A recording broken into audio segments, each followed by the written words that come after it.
my wife picked this movie pretty much blind. She does this a lot. She picks a movie. A lot of times it's horror, and a lot of times it's terrible. She ends up picking movies, and we look it up on Rotten Tomatoes or one of the other movie sites, and it always has like really low ratings, right? Audience scores. And this movie had like 30% or something audience score, but 95% of Google users liked it. But I'm pretty sure that 95% of Google users like every movie. Anyway, besides the point, we kind of went in blind. She knew the general synopsis. She told me, she said it's like a serial killer and a psychologist. And I was like, oh, Silence of the Lambs, let's go. Not Silence of the Lambs, not at all. Let me tell you something, though. I love this damn movie. And I loved it before I even realized what it was, and I loved it in spite of what it was, and I loved it. Look, it was so captivating. I'm telling you, I'm seeing a lot of people complain that it's mostly just these two men talking. That's the type of shit I love.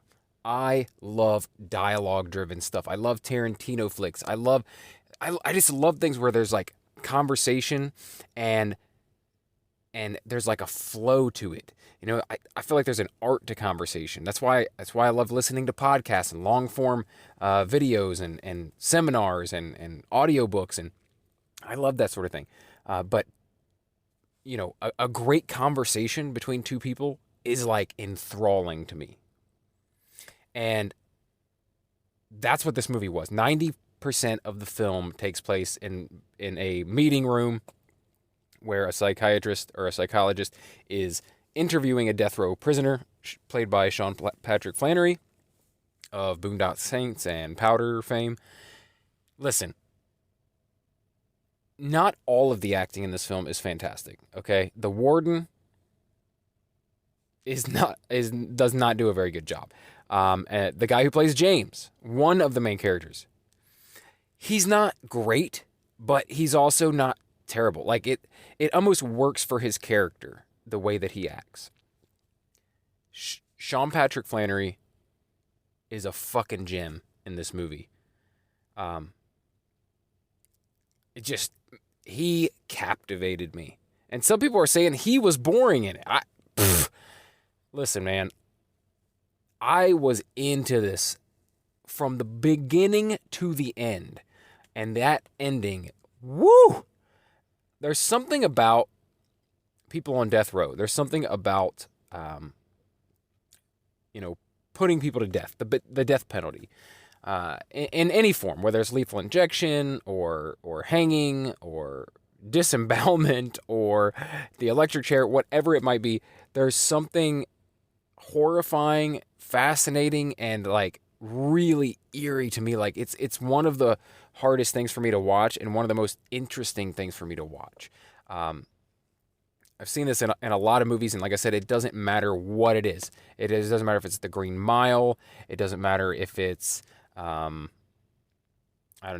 Salvation. In the beginning, they put the guy to death. There's just something about it. It's so unnerving to watch someone be put to death.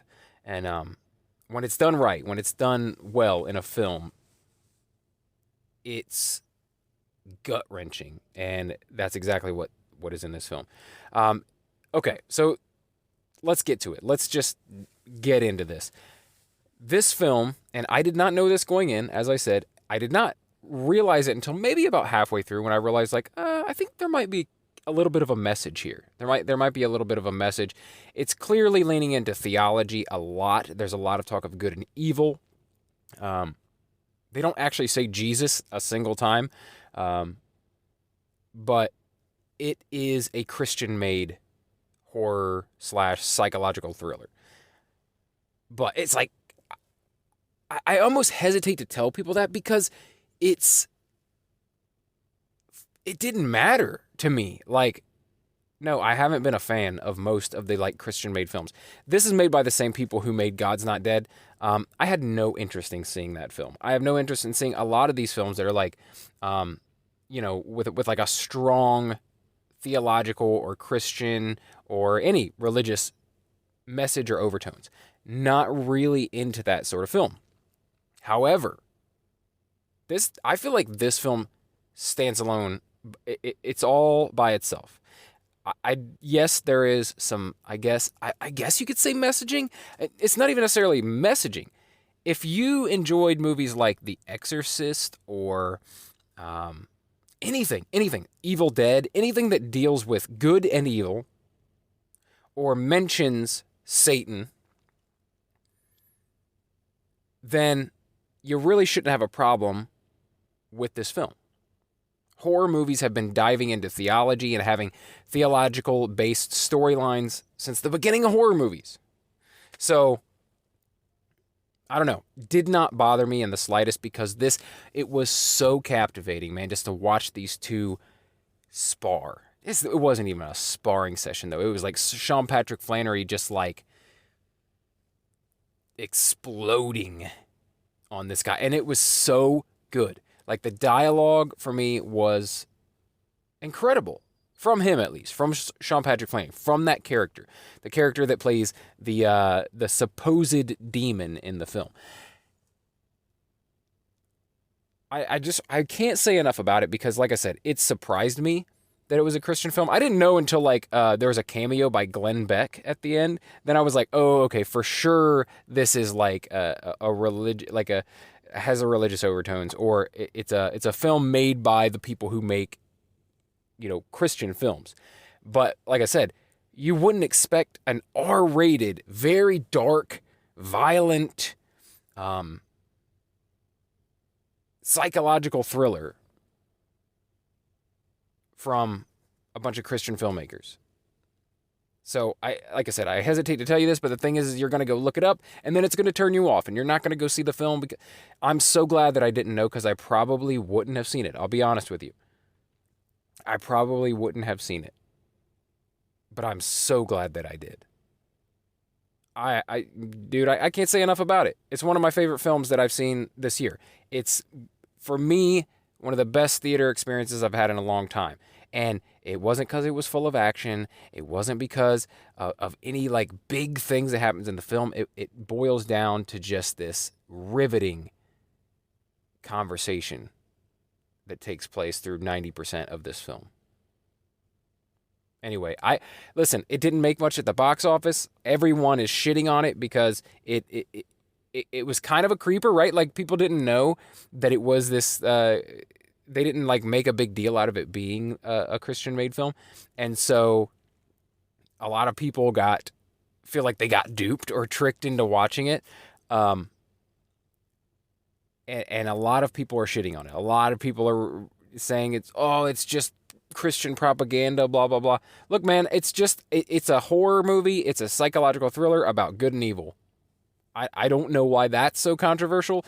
I enjoyed it so much. I'm not even like a Christian, really. I mean, I don't know exactly what I believe, but I feel like all things are a slight possibility.